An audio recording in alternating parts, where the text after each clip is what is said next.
Gepleýär Azatlyk Radiosu. Assalamu alaykum hormatly dinleyijiler. Eferde dünýä türkmenleri gepleşigimiz mikrofon öňünde maksat Ataýew.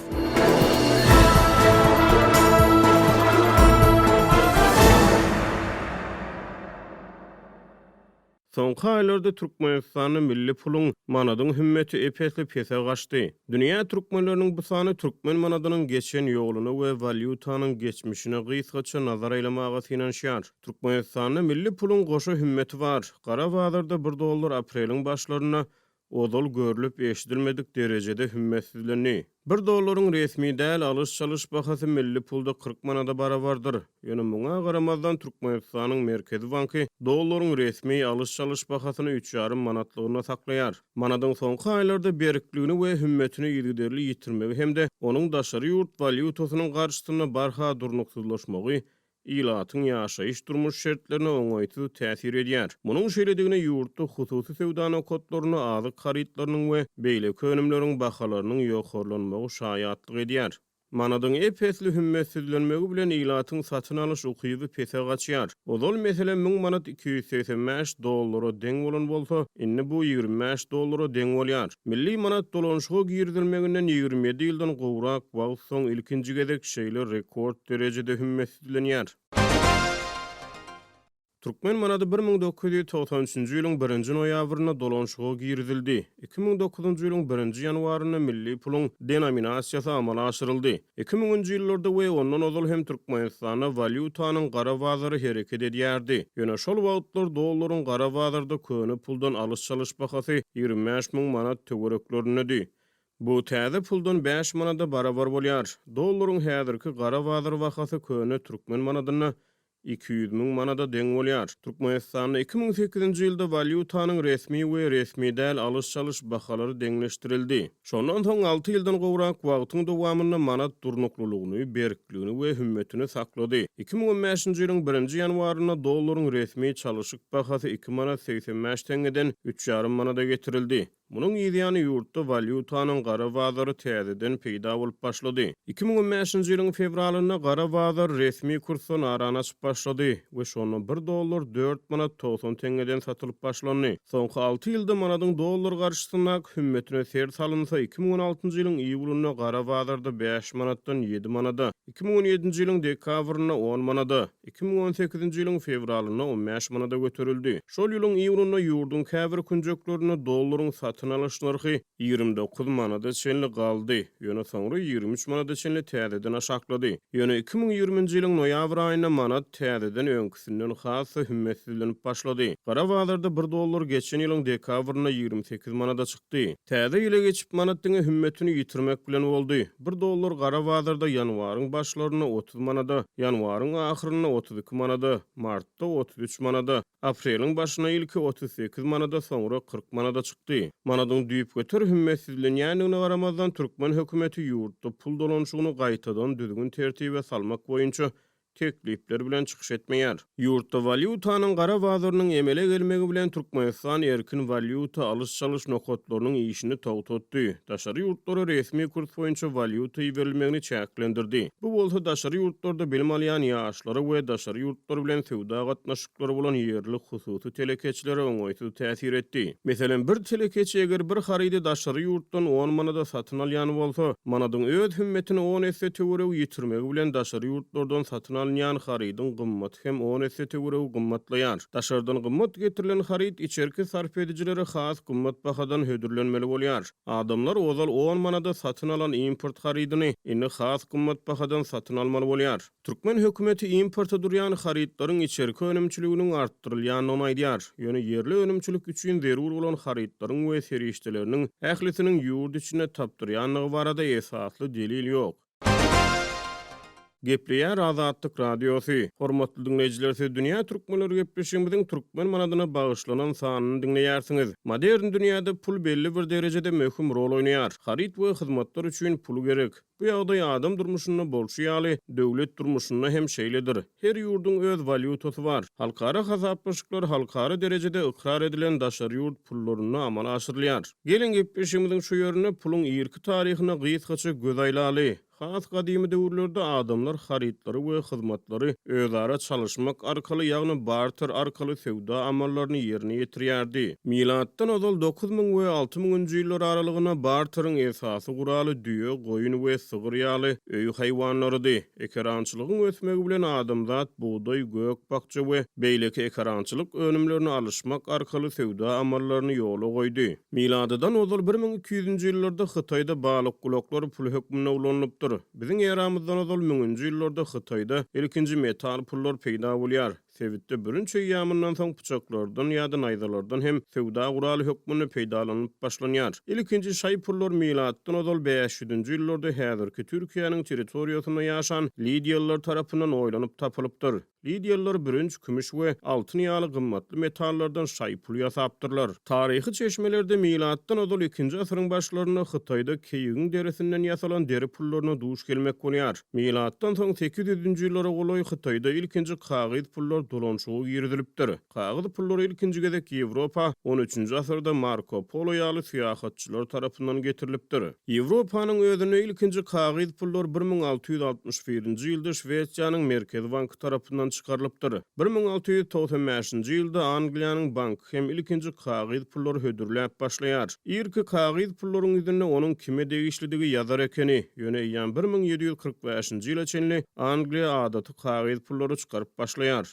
1700-nji ýyllaryň ahyrlaryna Birleşen Ştatlarda kagyz pul çıkarmak boýunça synaşyklar edilýär, ýöne Birleşen Ştatlaryň federal hökümeti ilkinji kagyz pullary 1860-njy ýyllarda çıkaryp başlaýar. 19-njy asyryň ahyrlaryna dünýäde iri halkara valyutalaryň gymmaty olaryň altyna bolan gatnaşygy bilen kesgitlenýärdi. Dürli çeşmelere görä türkmenleriň giňden tanyş bolan ilkinji kagyz pulu Rus rubludyr. 1882-nji ýylda türkmenleriň arasyna 6 aý töwereg ýaşan Britan syýahatçysy Edmund O'Donovan türkmenleriň kagyz pulu bolan gyzyklanmalaryny öz galdyran ýazgylaryna beýan edýär. Onuň sözlerine görä türkmenler Britan syýahatçysynyň ýany bilen getiren gazetlerini ilki puldur öýdüpdirler. Olar meniň gazetlerimi elimden aldylar. Gazetiň gowrumy rubuldan has uly bolan soň olar ony has gymmatly puldur öýdendirler. Olardy Ingilis paşasynyň türkmenlere ýiberen döwlet pullarynyň ilkinji tapgary gelenler diýen umumy pikir döret diýip O'Donovan ýazygy galdyrypdyr. Sowet Soýuzynyň dargamagyndan soňra Türkmenistan 1993-nji ýylyň 1-nji noýabryndan öz milli puluny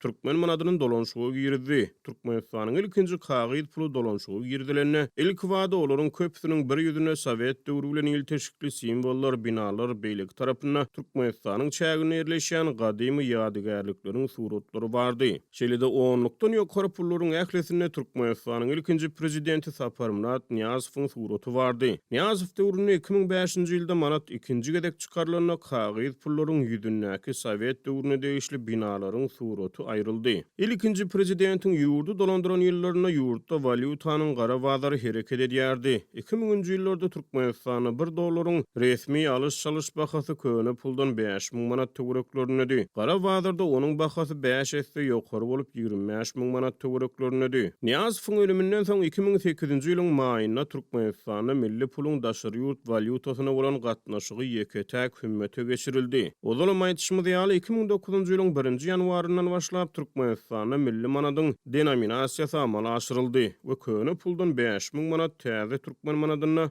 1 manada deňleşdirildi. Şeýle-de Niýazowyň şahsiýet kultuny aradan aýyrmak işleriniň çägine Niýazowyň suratlary täze puldan aýryldy. Ol diňe 500-lik manatda galdyryldy we bu pul dolanşygy girdilmedi. Hormatly dinleýijiler, biz gysga kesmeden soň gepleşigimize dowam ederiz.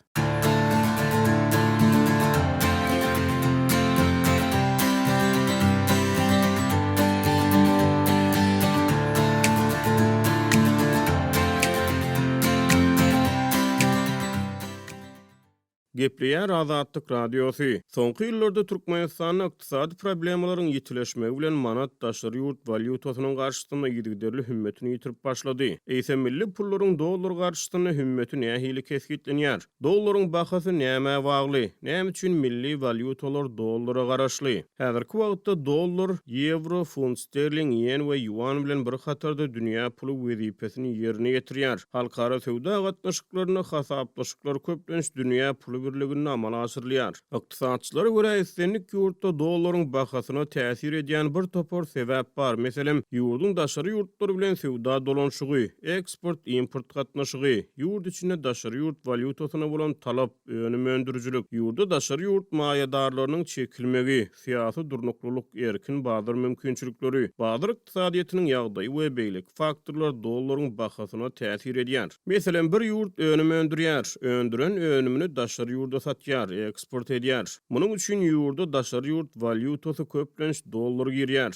Ýurda näçe köp daşary ýurt valyutasy girse, şonça da yerli puluň hümmeti ýokarlanýar. Aýdaly daşary ýurt sermaýesy daşary ýurt firmalary ýurda çekilse, olar öz ýany bilen sermaýe getirýär. Ýa-da bolmasa eger bir ýurtda syýahatçylyk pudagy öten bolsa, ol ýurda daşary ýurt syýahatçylar has köp barýar. Her bir syýahatçy öz ýany bilen dollar ýa-da beýleki iri daşary ýurt valyutasyny getirýär we getiren puluny mihman bolýan ýurduny harçlaýar. Ol öz ýurdundan getiren puly bilen mihman ýurduny bazardan haryp satyn alýar ýa-da mihmanhana töleýär ýa-da ýurdun milli tagamlaryndan dadyp görmek üçin, taryhy ýerlere baryp görmek üçin öz ýany bilen getiren puluny harçlaýar. Munyň netijesinde şol ýurtdaky pul dolanşygyna goşant goşulýar. Ýöne egerde ýurt ýapyk bolsa we erkin bazar gatnaşyklary kadal däl bolsa, onda ne daşary ýurt sermaýasyny ne de daşary ýurt syýahatçylaryny ol ýurda çekip bolýar. Dollar näme gerek? Meselem, daşary ýurtdan haryp satyn almak üçin telekeçilere dollar gerek ýa-da daşary ýurtlarda bilim alýan studentler üçin dollar gerek. Dollar bolan talap näçe ýokarlansa, onuň gymmaty hem artýar. Egerde bir ýurdun eksporty importyndan ýokary bolsa, tölek balansy oňyn häsiýeti eýe bolýar we ýurdun ykdysady kuwaty artýar. Egerde yerli önüm köp öndürilip daşary ýurtlarda eksport edilse, bu hem ýurt ykdysadyýetine goşant goşýar. Milli puluň hümmeti artýar. Milli puluň hümmeti artsa, şol ýurtda daşary ýurt valyutasy ejizleýär. Daşary ýurt valyutasy ejizlese, milli puluň satyn alyş ukyby artýar. Ýöne milli puluň hümmeti peselse, ýurtda harytlar we hyzmatlaryň bahasy ýokarlanýar. Ýurtlaryň ykdysadyýeti daşary ýurt valyutasyna garaşly galýar. Sebäbi köplenç ýurtlaryň merkezi banklary daşary ýurt valyutasynyň esasyna hasaplaşyk geçirýär. Ykdysatçylaryň kesgitlemelerine görä, valyuta bu halkara hasaplaşyklaryna töleg we hasaplaşyk serişdeleri hökmüne ulanylýan milli pul birligidir. Valyuta devizlar, devisa diýen latin sözünden gelip çykyp şaýlygyň ýüzündäki şekli aňladýar. Halkara hasaplaşyklaryna ulanylýan her bir töleg resminamasyna ýa-da pul borçnamasyna valyuta diýmek bolýar. Olaryň belleşimi diýäli halkara hasaplaşyklar köp dollarda galy berse de, euro, yen, funt sterling, yuan ýaly halkara derejesinde konvertirlenýän halkara hasaplaşyk birliklerine daşary ýurt valyutasyny ýerine ýetirilýär. Türkmen ykdysadyýatynyň iň köp girdijili pudagy ýanygyç energetika pudagydyr. British Petroleum'un maglumatlaryna görä, Türkmenistan dünýäniň umumy tebii gaz gorlarynyň 10 götürümine ýedir. Ýöne häzirki wagtda Türkmenistanyň tebii gaz eksport mümkinçilikleri şäkli bolmagyna galýar. Şeýle-de Türkmen hökümeti ýurt ykdysadyýatynyň diversifikasiýalaşdyrylýanyny aýtsa da, munyň alamatlary halkyň ýaşaýyş durmuş şertlerine gözilmeýär. Türkmenistanyň oba hojalyk pudagyny esasan döwlet borçnamalary esasyna ösürilip ýetişdirilýän gowaça we buğday ýanygyç energetika pudagyna bolsa gaz we newit üns merkezine çekilýär. Hökümet sewda senagat oba hojalyk gurulşyk ýanygyç energetika ýaly ykdysadyýatyň durly gurulary boýunça ýigderli ösüş sanlaryny getirýär. Ýöne bu sanlar iş ýüzünde halkyň ýaşaýyş durmuş şertlerine öz beýanyny tapmaýar. Galy berse-de Halkara Valyuta Fondy ýaly halkara maliýe institutlary hem soňky wagtlarda hökümetiň hödürleýän resmi ösüş sanlaryna salgylanman başlady. Türkmen manady 3-10 ýyllygyň dowamyny öwrümli sepkitleri başdan geçirdi. Soňky aýlarda ol daşary ýurt valyutasynyň garşysyna rekord derejede hümmetsizlenýär. Ykdysady şokkunlygy başdan geçirýän Türkmenistanyň gara bazarda dollar ýigderli ıranyp ýigderli ýokarlanýan mahaly Merkezi Bank dollaryň bahasyny 3,5 manatlygyna saklap gelýär. Türkmen hökümeti ýurtda erkin valyuta alyş-salyş mümkinçiligini döretmek, manadyň hümmetine gaýtadan seretmek ýaly meseleler boýunça jemgyýetçiligiň öňüne açaçan çykyş etmeýär. Hormatly dinleýijiler, dünýä türkmenleriniň bu sany hem tamam boldy. Ýene-de efir torkunlaryna duşuşýança hoş tag boluň.